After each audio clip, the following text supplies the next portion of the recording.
प्रसन्नवदनं ध्यायेत सर्वविघ्नोपशान्तये। ಶ್ರೀ ಮಹಾಲಕ್ಷ್ಮಿ ಸಹಿತ ಶ್ರೀ ಸತ್ಯನಾರಾಯಣಾಯ ನಮಃ. ವ್ಯಾಸರು ಹೇಳುತ್ತಾರೆ, ಒಂದು ದಿನ ನೈಮಿಷವೆಂಬ ಅರಣ್ಯದಲ್ಲಿ ವಾಸಿಸುತ್ತಿರುವಂತಹ ಶೌನಕ ಮೊದಲಾದ ಯಾವತ್ತೂ ಋಷಿಗಳು ಪುರಾಣಗಳನ್ನು ಹೇಳುವಂತಹ ಸೂತರಿಗೆ ಪ್ರಶ್ನೆ ಮಾಡುತ್ತಾರೆ. ಏನೆಂದರೆ, ಎಲೆ ಮಹಾಮುನಿಯಾದ ಸೂತನೇ, ಯಾವ ವ್ರತದಿಂದ ಅಥವಾ ತಪಸ್ಸಿನಿಂದ ಇಚ್ಛಿತವಾದ ಫಲ ಪ್ರಾಪ್ತವಾಗುವುದೋ ಅವೆಲ್ಲವನ್ನು ಕೇಳುವುದಕ್ಕಾಗಿ ಇಚ್ಛಿಸಿರುತ್ತೇವೆ, ನಮಗೆ ನೀನು ಹೇಳು. ಹೀಗೆ ಋಷಿಗಳು ಪ್ರಶ್ನೆ ಮಾಡಲು ಸೂತನು ಅನ್ನುತ್ತಾರೆ, ಋಷಿಗಳಿರ ನಾರದನಿಂದಲೇ ಕೇಳಲ್ಪಟ್ಟ ಲಕ್ಷ್ಮೀಪತಿಯಾದ ನಾರಾಯಣನು ನಾರದನಿಗೆ ಯಾವ ಪ್ರಕಾರವಾಗಿ ಹೇಳಿದನೋ ಅದನ್ನು ಏಕಾಗ್ರ ಚಿತ್ತದಿಂದ ಕೇಳಿರಿ. ಒಂದು ದಿನ ಯೋಗಿಯಾದ ನಾರದನು ಲೋಕಗಳನ್ನೆಲ್ಲ ತಿರುಗಿ ಬ್ರಾಹ್ಮಣರಲ್ಲಿ ಅನುಗ್ರಹ ಮಾಡಬೇಕೆಂಬ ಇಚ್ಛೆಯಿಂದ ಭೂಲೋಕಕ್ಕೆ ಬಂದನು. ಅಲ್ಲಿ ಕೆಟ್ಟ ಕೆಟ್ಟ ಕರ್ಮಗಳನ್ನು ಮಾಡಿ ಆ ಪಾಪವಶ ನೀಚ ಯೋನಿಗಳಲ್ಲಿ ಹುಟ್ಟಿ ತಮ್ಮ ತಮ್ಮ ಕರ್ಮಾನುಸಾರ ಅತಿ ದುಃಖದಿಂದ ಬಳಲುತ್ತಿರುವಂತಹ ಜನರನ್ನು ನೋಡಿ ಯಾವ ಉಪಾಯದಿಂದ ಈ ಜನರ ದುಃಖವೆಲ್ಲ ನಾಶವಾಗುವುದೆಂಬುದಾಗಿ ತನ್ನ ಮನಸ್ಸಿನಲ್ಲಿಯೇ ವಿಚಾರಿಸಿ ಕೂಡಲೇ ವಿಷ್ಣು ಲೋಕಕ್ಕೆ ಹೋದನು.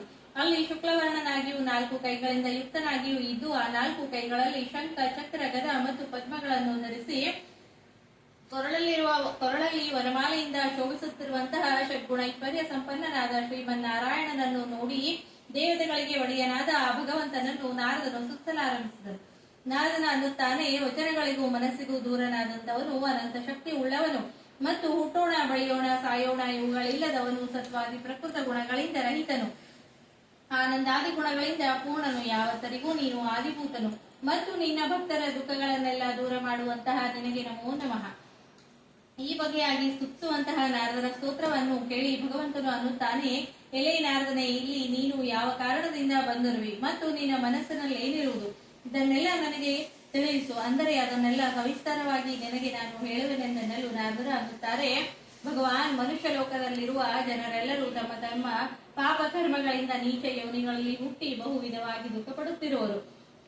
ಆ ಜನರ ಅಂತಹ ದುಃಖವು ನಾಶವಾಗುವುದಕ್ಕೆ ಯಾವ ಸುಲಭ ಉಪಾಯವಿರುತ್ತದೆಂಬುದನ್ನು ಕೇಳಲಿಚ್ಛಿಸಿರುತ್ತೇನೆ.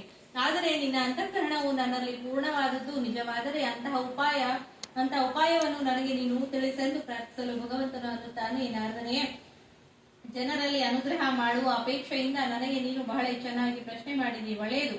ಏನು ಮಾಡುವುದರಿಂದ ಜನರು ಅಂತಹ ದುಃಖಗಳಿಂದ ಮುಕ್ತರಾಗುವರೆಂಬುದನ್ನು ನಿನಗೆ ನಾನು ಹೇಳುತ್ತೇನೆ, ಕೇಳು.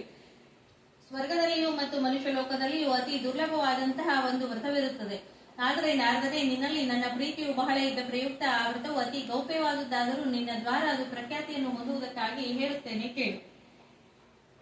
ಸತ್ಯನಾರಾಯಣ ಎಂಬುದೊಂದು ವ್ರತವಿರುತ್ತದೆ. ಇದನ್ನು ವಿಧಾನಪೂರ್ವಕ ಮಾಡುವುದರಿಂದ ಕೂಡಲೇ ಇಹದಲ್ಲಿ ಎಲ್ಲ ದುಃಖಗಳು ನಾಶವಾಗಿ ಕಡೆಗೆ ಯಥೇಚ್ಛ ಸುಖವನ್ನು ಅನುಭವಿಸುವುದಲ್ಲದೆ ಮೋಕ್ಷ ಸುಖವು ದೊರಕುವುದು. ಹೀಗೆ ಭಗವದ್ವಾಕ್ಯಗಳನ್ನು ಕೇಳಿ ನಾರದನು ಅನ್ನುತ್ತಾನೆ, ಈ ವ್ರತ ಮಾಡೋದರಿಂದ ಫಲವೇನು, ವಿಧಾನವು ಹೇಗೆ ಮತ್ತು ಇದನ್ನು ಮೊದಲು ಯಾರು ಮಾಡಿದರು ಹಾಗೂ ಕಾಲವು ಯಾವುದು, ಇದನ್ನೆಲ್ಲ ಸವಿಸ್ತಾರವಾಗಿ ಹೇಳೆಂದು ನುಡಿಯುವ ನಾರದನ ಮಾತು ಕೇಳಿ ಭಗವಂತನು ಅನ್ನುತ್ತಾನೆ, ಈ ವ್ರತ ಮಾಡುವುದರಿಂದ ದುಃಖ ಶೋಕಗಳೆಲ್ಲ ನಾಶ ಹೊಂದುತ್ತವೆ, ಧನಧಾನ್ಯಾದಿಗಳು ಅಭಿವೃದ್ಧಿಯಾಗುತ್ತವೆ, ಸೌಭಾಗ್ಯ ಸಂತತಿ ಪ್ರಾಪ್ತವಾಗುವುದು ಮತ್ತು ಸರ್ವ ಕಾರ್ಯಗಳು ಈ ವ್ರತ ಸ್ಮರಣೆಯಿಂದಲೇ ಸಿದ್ಧಿಯನ್ನು ಹೊಂದುವು. ಇದೇ ಈ ವ್ರತದ ಫಲವು. ಇಂತಹ ವ್ರತವನ್ನು ಮಾಡುವುದಾದರೆ ತನ್ನ ಮನಸ್ಸಿನಲ್ಲಿ ಯಾವ ದಿನ ಮಾಡಬೇಕೆಂದಿರುವುದೋ ಆ ದಿನ ಭಕ್ತಿಪೂರ್ವಕವಾಗಿ ನಿಶಾಮುಖ, ಅಂದರೆ ಸಾಯಂಕಾಲದಲ್ಲಿ ಬ್ರಾಹ್ಮಣರಿಂದಲೂ ಮತ್ತು ಬಾಂಧವರಿಂದಲೂ ಕೂಡಿಕೊಂಡು ಧರ್ಮದಲ್ಲಿ ಬುದ್ಧಿಯನ್ನಿಟ್ಟವನಾಗಿ ಸತ್ಯನಾರಾಯಣನನ್ನು ಭಕ್ತಿಪೂರ್ವಕ ಪೂಜಿಸಬೇಕು. ಉತ್ತಮ ಸವಾಸೇರು ಭಕ್ಷ್ಯವನ್ನು ನೈವೇದ್ಯ ಕೊಡಬೇಕು. ಬಾಳೆಹಣ್ಣು, ತುಪ್ಪ, ಹಾಲು ಮತ್ತು ಗೋಧಿಯ ಸಜ್ಜಿಗೆ.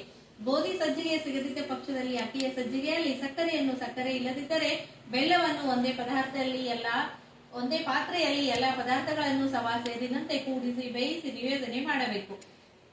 ಆಮೇಲೆ ತನ್ನ ಅಪ್ತೇಷ್ಟರುಗಳಿಂದ ಯುಕ್ತನಾಗಿ ಬ್ರಾಹ್ಮಣನ ಮುಖದಿಂದ ಸತ್ಯನಾರಾಯಣ ಕಥೆಯನ್ನು ಕೇಳಿ ಆ ಬ್ರಾಹ್ಮಣನಿಗೆ ತಾಂಬೂಲ ದಕ್ಷಿಣಾದಿಗಳನ್ನು ಕೊಟ್ಟು ಬ್ರಾಹ್ಮಣನಿಗೆ ಭೋಜನಕ್ಕೆ ಹಾಕಿ ತದನಂತರ ಅಪ್ತೇಷ್ಟರುಗಳಿಂದ ಕೂಡಿ ತಾವು ಊಟವನ್ನು ಮಾಡಿ ತದನಂತರ ಸಪಾದ ನೈವೇದ್ಯವನ್ನು ಭಕ್ತಿ ಪೂರ್ವಕ ತಿಂದು ಅವತ್ತಿನ ದಿನ ರಾತ್ರಿಯಲ್ಲಿ ನೃತ್ಯ ಗೀತಗಳನ್ನು ಮಾಡಬೇಕು. ಆಮೇಲೆ ಸತ್ಯನಾರಾಯಣನನ್ನು ಸ್ಮರಿಸುತ್ತಾ ಮನೆಗೆ ಹೋಗಬೇಕು. ಹೀಗೆ ಮಾಡಿದಲ್ಲಿ ಮನುಷ್ಯರ ಮನೋರಥವು ಕೂಡಲೇ ಸಿದ್ಧಿಯಾಗುವು. ವಿಶೇಷವಾಗಿ ಭೂತಕಾಲದಲ್ಲಿ ಈ ವ್ರತವು ಕಲಿಯುಗದಲ್ಲಿ ಬಹು ಸುಲಭವಾಗಿ ತೀವ್ರ ಫಲ ಕೊಡುವಂತಹದ್ದಾಗಿದೆ. ಹೀಗೆ ಶ್ರೀ ಸ್ಕಂದ ಪುರಾಣೋಕ್ತ ರೇವಾಖಂಡದಲ್ಲಿ ಹೇಳಿರುವ ಶ್ರೀ ಸತ್ಯನಾರಾಯಣ ಕಥೆಯಲ್ಲಿ ಮೊದಲನೇ ಅಧ್ಯಾಯವು ಮುಗಿಯಿತು.